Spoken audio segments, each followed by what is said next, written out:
السلام علیکم ورحمۃ اللہ وبرکاتہ۔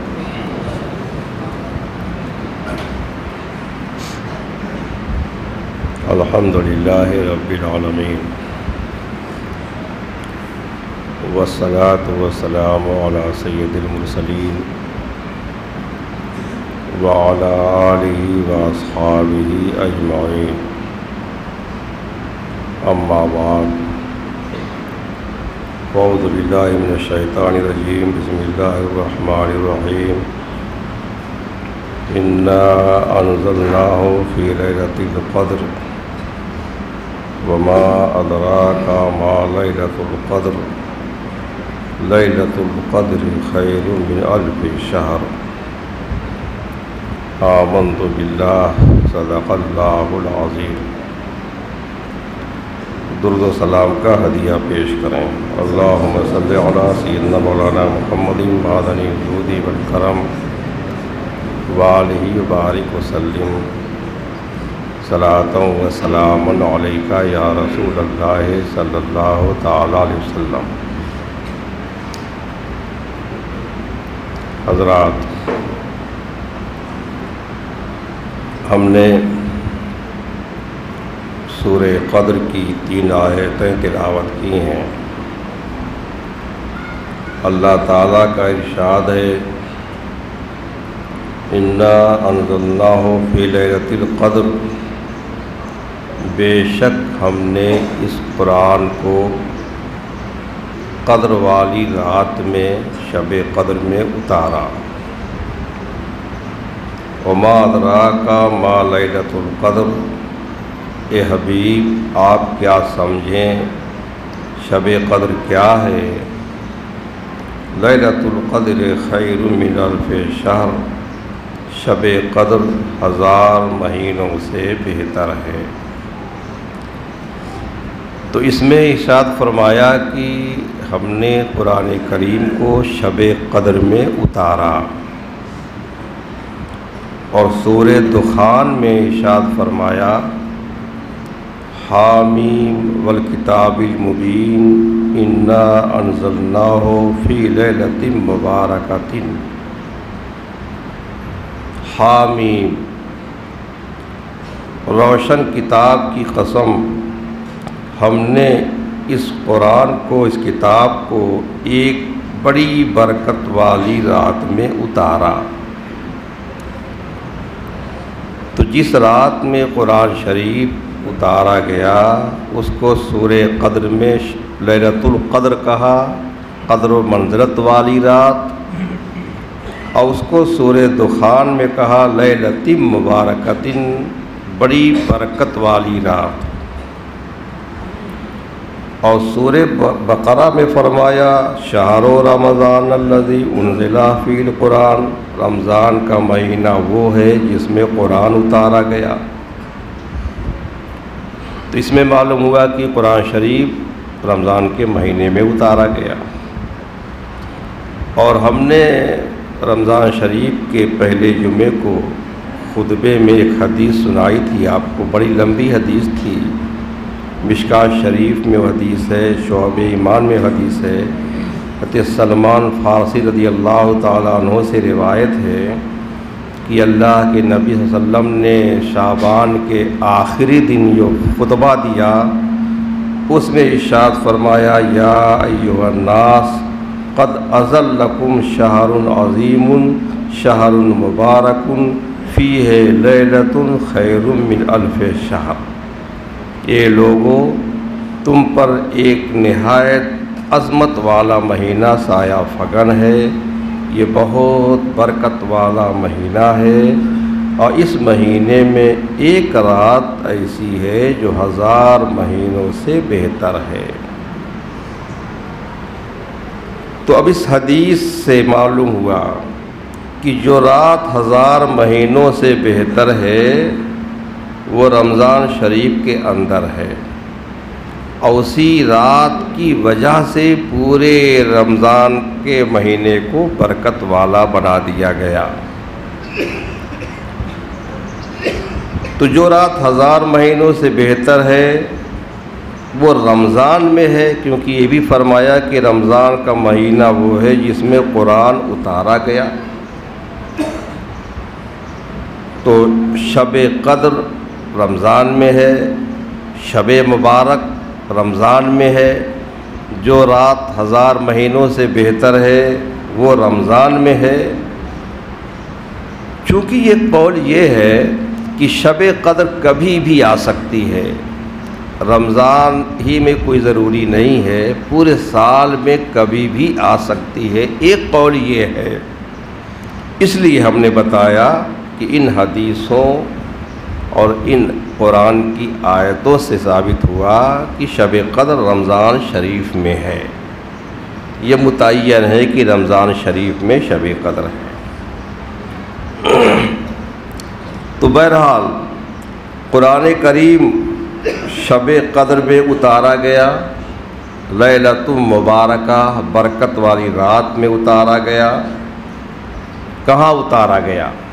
پورا قرآن رمضان کے مہینے میں، شب قدر میں، برکت والی رات میں، اللہ کی طرف سے یا لوح محفوظ سے آسمان دنیا کی طرف، جو آسمان ہم دیکھتے ہیں جو نظر آتا ہے، اس پہ ایک مقام ہے بیت العزت، تو قرآن کریم کو اتار کر بیت العزت میں رکھا گیا۔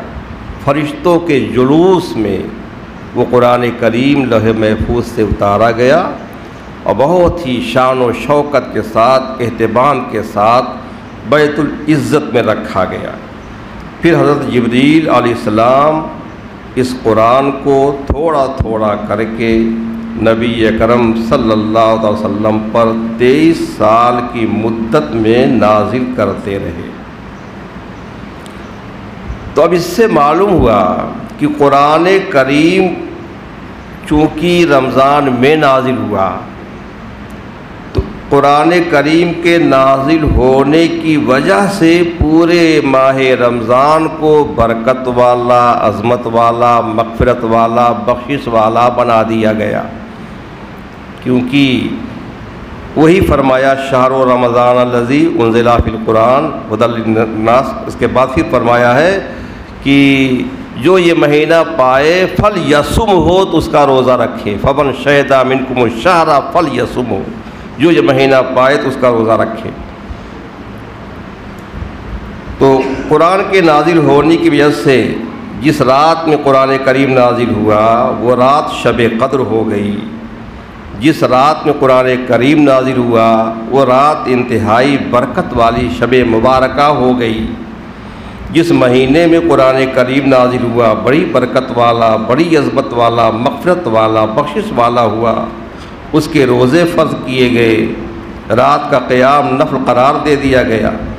تو آپ سوچیں کہ قرآن کے نازل ہونے سے پورا مہینہ برکت والا ہو جاتا ہے، پوری رات برکت والی ہو جاتی ہے، تو خود قرآن کریم کتنا عظیم ہوگا، کتنی عظمت والا ہوگا، کتنی قدر و رفعت والا ہوگا، کتنی برکت والا ہوگا، اس کی شان کتنی عظیم ہوگی۔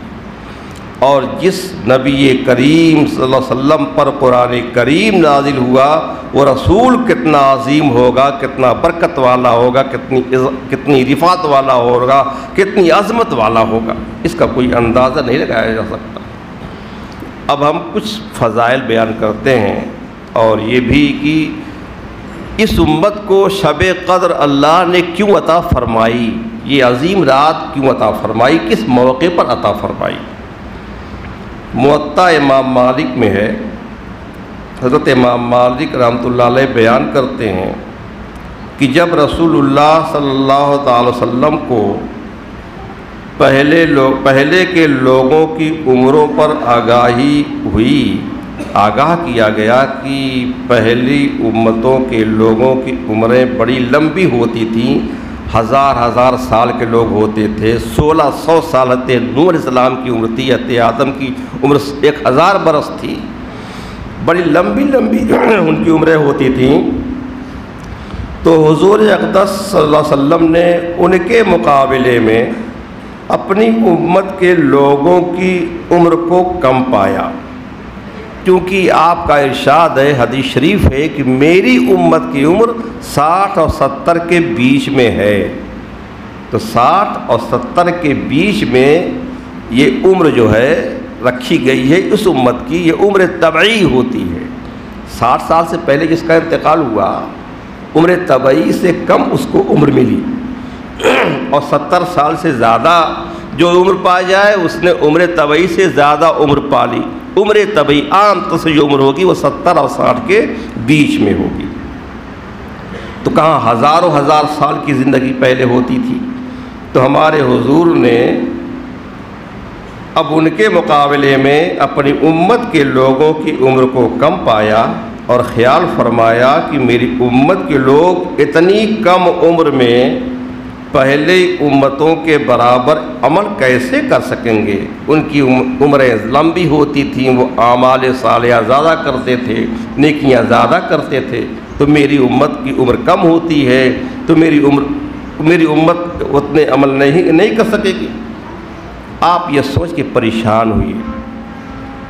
رب تعالی نے آپ کو اس معاملے میں پریشان دیکھا تو اپنے حبیب سید عالم صلی اللہ علیہ وسلم کو شب قدر عطا فرما دی، جو 1000 مہینوں سے بہتر ہے کہ میرے حبیب آپ پریشان نہ ہوں۔ آپ کو اور آپ کی امت کو شب قدر عطا کی جاتی ہے۔ آپ کا جو امتی اس رات میں عبادت کرے گا تو وہ 1000 مہینوں کی عبادت سے زیادہ ثواب پائے گا۔ اس طرح سے آپ کی امت عمل بہت تھوڑا کرے گی لیکن ثواب جو ہے پہلی امتوں سے بہت زیادہ اس کو ملے گا۔ تفسیر ابن کثیر میں ہے، امام مجاہد بیان کرتے ہیں کہ نبی کریم صلی اللہ علیہ وسلم نے بنی اسرائیل کے ایک شخص کا ذکر کیا جو اللہ کی راہ میں 1000 سال تک ہتھیار پہنے رہا، کبھی ہتھیار اپنے سے الگ نہیں کیا، جہاد کرتا رہا، مجاہد تھا۔ جب اللہ کے حبیب صلی اللہ علیہ وسلم نے صحابہ کے سامنے بیان کیا تو مسلمانوں کو اس پر بہت تعجب ہوا کہ 1000 سال تک وہ جہاد کرتا رہا، ہم تو یہ کام نہیں کر سکتے۔ تو اللہ تعالیٰ نے یہ آیات نازل فرمائیں، انا انزلناہ فی لیلۃ القدر وما ادراک ما لیلۃ القدر لیلۃ القدر خیر من الف شہر۔ حبیب ہم آپ کو شب قدر دیتے ہیں، شب قدر میں جو عبادت کرے گا وہ جو 1000 مہینے تک جو ہے جو بنی اسرائیل کا شخص مجاہد تھا، جہاد کرتا رہا، آپ کا امتی اس رات میں جہاد نہیں کرے گی، لڑائی نہیں کرے گی، تلوار نہیں اٹھائے گی، صرف عبادت کرے گی، نوافل پڑھے گی، نماز پڑھے گی، اللہ کا ذکر کرے گی، تو اس 1000 سال کے جہاد سے زیادہ اس کو ثواب دیا جائے گا۔ تفسیر ابن کثیر میں ہے، علی بن عروہ بیان کرتے ہیں کہ ایک دن رسول اللہ صلی اللہ علیہ وسلم نے ذکر کیا کہ بنی اسرائیل کے 4 شخصوں نے 80 سال تک اللہ تعالیٰ کی اس طرح عبادت کی کہ پلک جھپکنے کی مقدار بھی اللہ کی نافرمانی نہیں کی۔ 80 سال تک مسلسل اللہ کی بندگی کرتے رہے، ایک لمحے کے لیے بھی اللہ کی نافرمانی نہیں کی۔ اور پھر ان کے نام بتائے، حضرت ایوب علیہ السلام، حضرت زکریا علیہ السلام، حضرت حزقیل علیہ السلام، حضرت یوشع بن نون علیہ السلام۔ یہ سن کر حضور صلی اللہ علیہ وسلم کے صحابہ کو تعجب ہوا کہ 80 سال تک عبادت کی، ایک لمحہ کے لیے بھی کوئی نافرمانی نہیں کی۔ تب اللہ کے حبیب صلی اللہ علیہ وسلم کے پاس حضرت جبریل امی آئے اور کہا، یا رسول اللہ، آپ کی امت کو اس پر تعجب ہے کہ ان لوگوں نے 80 سال عبادت کی اور پلک جھپکنے کی مقدار بھی نافرمانی نہیں کی۔ اللہ تعالیٰ نے اس سے بہتر چیز نازل کی ہے، پھر آپ کے سامنے سورہ قدر کی 3 آیتیں تلاوت کیں، انا انزلناہ فی لیلۃ القدر وما ادراک ما لیلۃ القدر لیلۃ القدر خیر من الف شہر، اور کہا کہ یہ اس سے افضل ہے جس پر آپ کو اور آپ کی امت کو تعجب ہوا کہ ان 4 بزرگوں نے جو 80 سال تک مسلسل اللہ کی بندگی کی، عبادت کی، ایک لمحہ نافرمانی نہیں کی، اگر آپ کا کوئی امتی اس رات میں عبادت کر لے تو ان 4 شخصوں کی 80 سال کی عبادت سے زیادہ ثواب اللہ تعالیٰ اس کو عطا فرمائے گا۔ یہ سن کر کے اللہ کے رسول صلی اللہ علیہ وسلم اور آپ کے صحابہ کرام خوش ہو گئے، ماشاءاللہ۔ تفسیر الدر المنصور حضرت علامہ جلال الدین سیوطی رحمۃ اللہ علیہ لکھتے ہیں کہ امام دیلمی نے حضرت انس رضی اللہ تعالیٰ عنہ سے روایت کی ہے کہ نبی کریم صلی اللہ علیہ وسلم نے فرمایا کہ اللہ تعالیٰ نے میری امت کو شب قدر عطا کی ہے اور اس سے پہلی امتوں کو عطا نہیں کی، یعنی شب قدر کا ملنا اس امت کی خصوصیت ہے، صرف اسی امت کو یہ رات دی گئی ہے اور کسی امت کو یہ رات نہیں دی گئی۔ مکاشفۃ القلوب میں حضرت حجۃ الاسلام امام غزالی رحمۃ اللہ علیہ فرماتے ہیں کہ حضرت عبداللہ بن عباس رضی اللہ تعالیٰ عنہما سے مروی ہے کہ حضور اقدس سید عالم صلی اللہ علیہ وسلم کے سامنے بنی اسرائیل کے ایسے شخص کا تذکرہ ہوا جس نے 1000 مہینے خدا کی راہ میں اپنے کندھے پر ہتھیار اٹھائے ہوئے تھے۔ حضور نے اس پر تعجب ظاہر فرمایا اور اپنی امت کے لیے ایسی نیکی کی تمنا فرمائی کہ کاش میرا کوئی امتی بھی ایسی نیکی کرے، اور کہا کہ اے مولا، تو نے میری امت کو سب امتوں سے کم عمر والا بنایا ہے اور اعمال میں سب امتوں سے کم کیا ہے، تو میرا کوئی امتی وہ منصب کیسے حاصل کرے گا؟ تب اللہ تعالیٰ نے آپ کو شب قدر عطا فرمائی جس میں عبادت 1000 مہینوں کی عبادت سے افضل ہے، جتنی مدت بنی اسرائیل کے اس آدمی نے خدا کی راہ میں ہتھیار اٹھائے تھے، آپ کو اور آپ کی امت کو اس طویل مدت کے مقابلے میں 1 رات عطا کی گئی۔ یہ نعمت عظمیٰ شب قدر اس امت کے خصائص میں سے ہے۔ اب ایک روایت میں ذرا تفصیل اس کی ہے۔ ایک روایت میں ہے کہ اس شخص کا نام شمون تھا، بنی اسرائیل کا جو شخص مجاہد تھا جس نے 1000 مہینے جہاد کیے تھے، اس کا نام شمون تھا۔ اس نے پورے 1000 مہینے دشمنوں سے جہاد کیا اور کبھی بھی اس کے گھوڑے کا نمدہ پسینے سے خشک نہیں ہوا۔ اسے اللہ تعالیٰ نے انتہائی درجے کی قوت اور طاقت اور دلیری اور بہادری اور شجاعت عطا فرمائی تھی۔ اپنی طاقت اور قوت اور دلیری کے بلبوتے پر اس نے دشمنوں کو مغلوب کیا، یہاں تک کہ ان کے دل بہت تنگ ہو گئے، کافروں کے دل بہت تنگ ہو گئے، اور انہوں نے سوچا کہ کسی طرح سے اس کو پکڑنا چاہیے اور اس کو جو ہے اس کا خاتمہ ہو جانا چاہیے۔ ان لوگوں نے آپس میں طے کیا کہ کیا کیا جائے، تو انہوں نے اس کی عورت کی طرف ایک قاصد بھیجا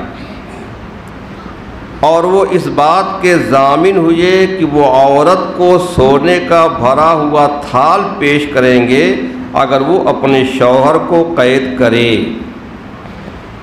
یعنی یہ کہلا بھیجا اس کی عورت سے کہ تم کو سونے سے بھرا ہوا ایک تھال دیا جائے گا، تم اپنے شوہر کو کسی طرح سے قید کر دو تاکہ ہم لوگ پکڑ لیں اور پکڑنے کے بعد اس کو سزا دیں، تاکہ وہ اس مرد مجاہد کو اپنے تیار کردہ مکان میں قید کریں اور سب لوگ راحت و سکون پا جائیں۔ چنانچہ عورت مان گئی، لالچی تھی، لالچ میں آ گئی، اتنا سونا مجھے مل جائے گا، کہا ٹھیک ہے، جب سو جائے گا میرا شوہر میں اس کو باندھ دوں گی، تم لوگ آ کے پکڑ لینا۔ جب وہ سو گیا تو عورت نے اسے کھجور کے چھال سے بٹے ہوئے مضبوط رسوں سے باندھ دیا۔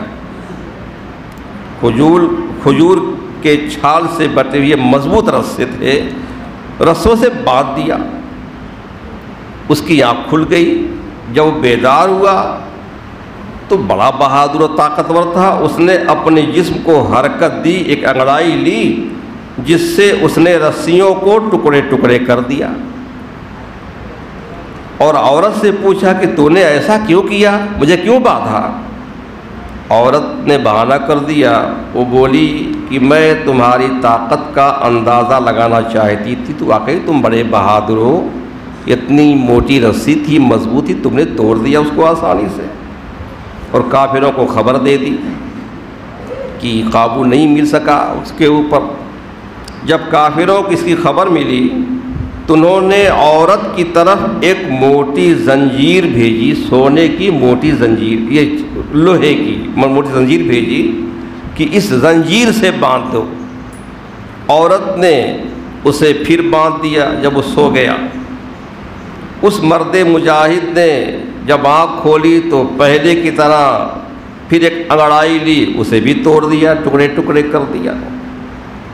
عورت بھی پریشان اور وہ لوگ پریشان۔ عورت نے پھر وہی بہانہ کیا کہ میں تمہاری طاقت کا امتحان لے رہی تھی، جب تم نے رسی توڑ دی، تم نے لوہا بھی توڑ دیا۔ اب ابلیس کافروں کے پاس آیا اور انہیں یہ بات سمجھائی کہ وہ عورت سے کہیں کہ وہ مرد ہی سے پوچھے کہ کون سی چیز ایسی ہے جس کی توڑنے کی وہ طاقت نہیں رکھتا۔ چنانچہ انہوں نے عورت کی طرف آدمی بھیجا اور اسے یہی کہلا بھیجا۔ اب رات میں اس عورت نے اپنے شوہر سے سوال کیا کہ رسیوں کو آپ نے توڑ دیا، لوہے کی زنجیروں کو آپ نے توڑ دیا، آپ اتنے طاقتور ہیں، کیا کوئی ایسی بھی چیز ہے کہ جس سے آپ کو باندھ دیا جائے اور آپ اس کو نہ توڑ سکیں؟ تو اس مرد مجاہد نے کہا کہ ہاں، میرے گیسو، سر کے گیسو جو تھے اس کے بڑے بڑے تھے، میرے گیسو، اس کے کچھ گیسو تھے جو زمین پر گھسٹتے رہتے تھے۔ جب وہ سو گیا تو عورت نے 4 گیسوؤں سے اس کے پاؤں باندھ دیے اور 4 گیسوؤں سے اس کے ہاتھ باندھ دیے۔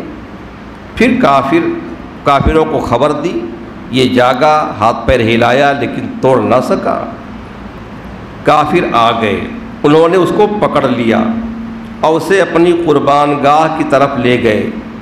قربان گاہ جو بنائی تھی اس کے لیے وہ 400 ہاتھ بلند تھی، مگر اتنی بلندی اور فراخی کے باوجود اس میں صرف ایک ستون تھا، تمام کفار وہیں اس چھت کے نیچے جمع تھے۔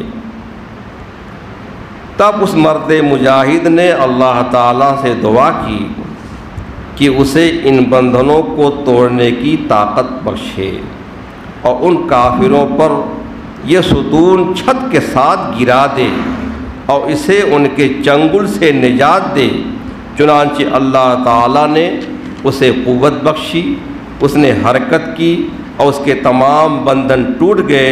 پھر آگے بڑھ کر اس نے ستون ہلایا جس کی وجہ سے چھت کافروں پر آ گری اور اللہ نے ان سب کو ہلاک کر دیا اور اس مرد مجاہد کو نجات بخشی۔ اللہ کے حبیب نے صحابہ کے سامنے یہ پورا واقعہ تفصیل کے ساتھ بیان کیا۔ تو جب صحابہ کرام نے یہ بات سنی تو انہوں نے کہا کہ یا رسول اللہ صلی اللہ علیہ وسلم، کیا ہم بھی اس جیسا ثواب پا سکتے ہیں جتنا ثواب شمعون کو عطا ہوا تھا؟ تو آپ نے ارشاد فرمایا کہ مجھے اس کا علم نہیں ہے۔ پھر آپ نے اپنے رب سے سوال کیا تو اللہ تعالیٰ نے آپ کو شب قدر عطا فرمائی۔ تو 1000 مہینوں کے 83 برس 4 مہینے بنتے ہیں۔ جس نے اس مبارک رات میں عبادت کی گویا اس نے 83 برس 4 ماہ عبادت کی، اور اللہ تعالیٰ جس کو اس سے زیادہ اجر و ثواب عطا فرمانا چاہے گا عطا فرمائے گا۔ اس کے کرم کی کوئی حد نہیں ہے، کوئی انتہا نہیں ہے۔ حضرت انس رضی اللہ تعالیٰ عنہ سے روایت ہے کہ حضور اقدس سید عالم صلی اللہ علیہ وسلم نے ارشاد فرمایا کہ جب شب قدر آتی ہے تو جبریل علیہ السلام فرشتوں کی ایک جماعت کے ساتھ نازل ہوتے ہیں اور ہر اس بندے پر رحمت بھیجتے ہیں اور بخشش کی دعا کرتے ہیں جو کھڑے ہو کر یا بیٹھ کر اللہ تعالیٰ کے ذکر میں مشغول ہوتا ہے۔ آپ سوچیں کہ شب قدر کی کتنی اہمیت اور عظمت ہے۔ لوگ شب برات کی اہمیت سمجھتے ہیں، بڑی بھیڑ ہوتی ہے، لوگ پڑھتے لکھتے ہیں، شب قدر کی کوئی اہمیت سمجھتا ہی نہیں ہے، جبکہ قرآن کریم میں شب برات کا ذکر نہیں ہے، صرف حدیثوں میں ذکر ہے، اور شب قدر کا ذکر حدیثوں میں بھی ہے اور قرآن میں بھی ہے اور کئی جگہ ہے۔ نزہۃ المجالس میں ہے کہ شب قدر میں رحمت کے فرشتے 4 جھنڈے لے کر آتے ہیں اور گاڑتے ہیں۔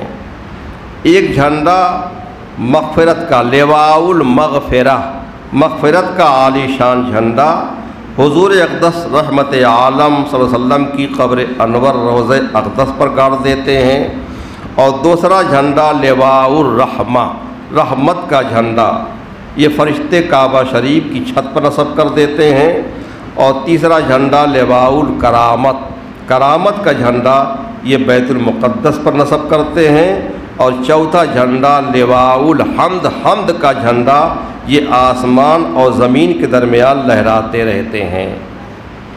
مکاشفۃ القلوب میں ہے، حضرت ابو ہریرہ رضی اللہ عنہ کہتے ہیں کہ شب قدر میں زمین پر بے شمار فرشتے اترتے ہیں اور ان کے اترنے کے لیے آسمان کے دروازے کھول دیے جاتے ہیں۔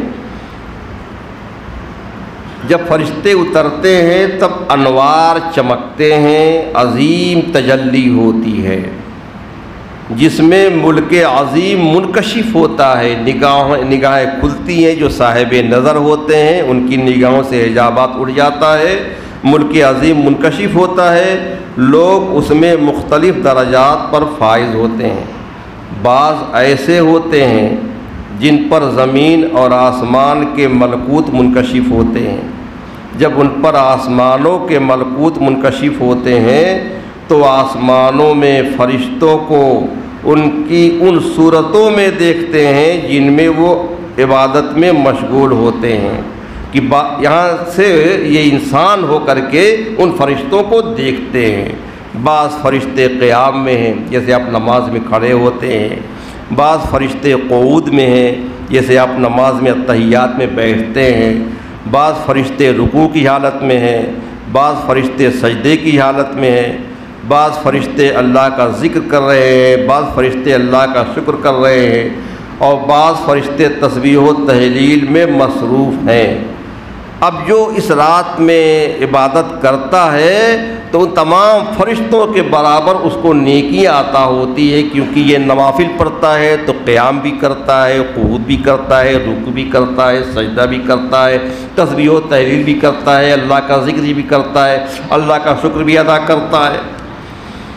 بعض لوگوں پر جنت کے احوال منکشف ہوتے ہیں، اور وہ جنت کے محلات، گھر، حوریں، نہریں، درخت اور جنت کے باغات، پھل وغیرہ دیکھتے ہیں، اور عرش اعظم کا نظارہ کرتے ہیں جو کہ جنت کی چھت ہے۔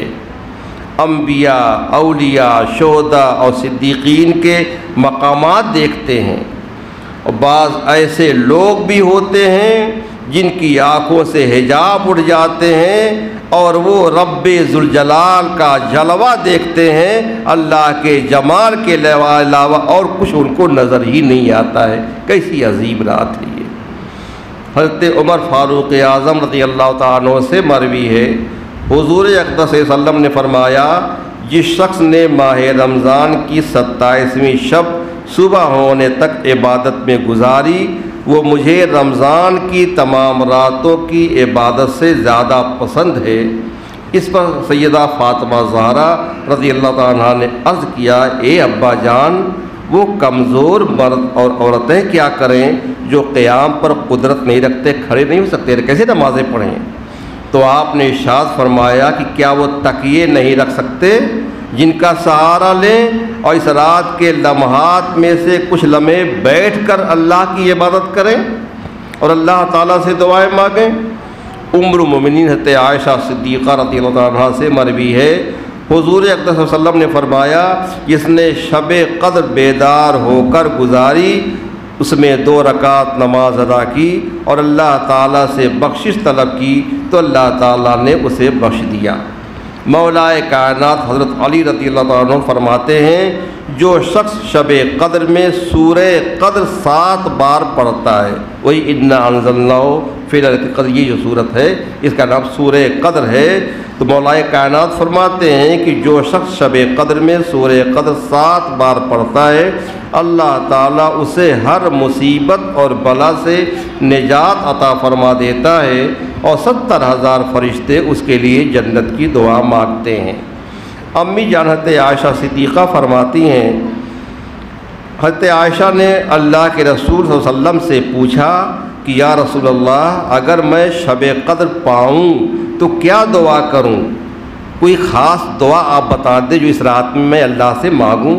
تو آپ نے ارشاد فرمایا کہ عائشہ، شب قدر تمہیں مل جائے تو اللہ سے یہ دعا مانگو، اللہم انکا عفو تحب العفو فاعف عنی۔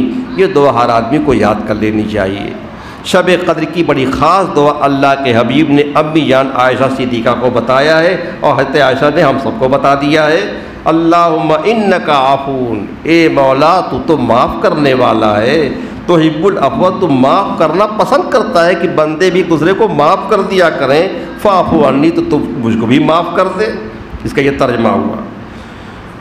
بخاری شریف کی جو حدیث ہے، من قام لیلۃ القدر ایمانا و احتسابا غفر لہ ما تقدم من ذنبہ، کہ جس نے شب قدر ایمان کے ساتھ طلب ثواب کی نیت سے قیام کیا، اس کے گزشتہ سارے گناہ معاف کر دیے جاتے ہیں۔ اس حدیث کی روشنی میں معلوم ہوتا ہے کہ شب قدر کی اصل عبادت قیام نماز ہے، نماز کے لیے کھڑا ہونا۔ کثرت زیادہ رکعات پڑھنا یہ اللہ کو پسند نہیں ہے، لمبی لمبی رکعتیں اللہ کو پسند ہیں۔ آدمی 2 رکعت پڑھے لمبی کر دے اور 10 رکعت پڑھے جلدی جلدی پڑھے، اللہ کو یہ 2 رکعت لمبی ہے جس میں لمبا لمبا قیام ہے، یہ اللہ کو زیادہ پسند ہے۔ اس لیے اس رات زیادہ سے زیادہ نوافل پڑھیں، جن کے ذمہ قضا نمازیں ہیں وہ قضا پڑھیں، توبہ اور استغفار میں کوشش کریں، خشوع اور خضوع اور سوز و گداز سے نماز پڑھیں، اللہ تعالیٰ کی نعمتوں کے مقابل میں اپنی کوتاہیوں، تقصیروں، گناہوں کو یاد کر کے روئیں، گڑ گڑائیں، اللہ تعالیٰ سے اپنے گناہوں کی معافی مانگیں۔ امام ابو اللیث نے بیان کیا کہ شب قدر کی کم سے کم نماز 2 رکعت ہے اور زیادہ سے زیادہ 1000 رکعتیں ہیں، اور متوسط درمیانی 100 رکعتیں ہیں۔ تو کم سے کم والی تو 2 رکعت پڑھ لیں گے آپ، تو کم سے کم 2 رکعت، زیادہ سے زیادہ 1000 رکعتیں، متوسط 100 رکعتیں ہیں، اور ہر رکعت میں متوسط قرات یہ ہے کہ سورہ فاتحہ کے بعد 100 مرتبہ انا انزلنا کی سورت پڑھے، اس کے بعد 3 مرتبہ قل هو اللہ احد کی سورت پڑھے۔ تو کم سے کم 2 رکعت تو آپ پڑھ لیں گے، کم سے کم 2 رکعت یہ کہ سورہ فاتحہ کے بعد 100 بار انا انزلنا کی صورت پڑھیں، اس کے بعد 3 بار سورہ اخلاص کی صورت پڑھیں، پھر 2 رکعت کے بعد سلام پھیر دیں اور درود شریف پڑھ کر پھر دوسرے 2 گانے کے لیے اٹھیں۔ اس طرح جتنے نفل چاہیں پڑھیں۔ اللہ تعالی ہم سب کو شب قدر کی برکتیں عطا فرمائے اور اس کا احترام کرنے کی ہمیں توفیق عطا فرمائے۔ فطرہ ایک آدمی کی طرف سے 35 روپے مثال رکھا گیا ہے، تو فطرہ جو ہے 35 روپے ایک آدمی کی طرف سے ادا کریں، اور نماز عید کا اعلان ابھی نہیں ہوگا، وقت سے پہلے جو ہے اس کی طرح دے دی جائے گی کہ کب پڑھی جائے گی، کیسے پڑھی جائے گی۔ فاتحہ۔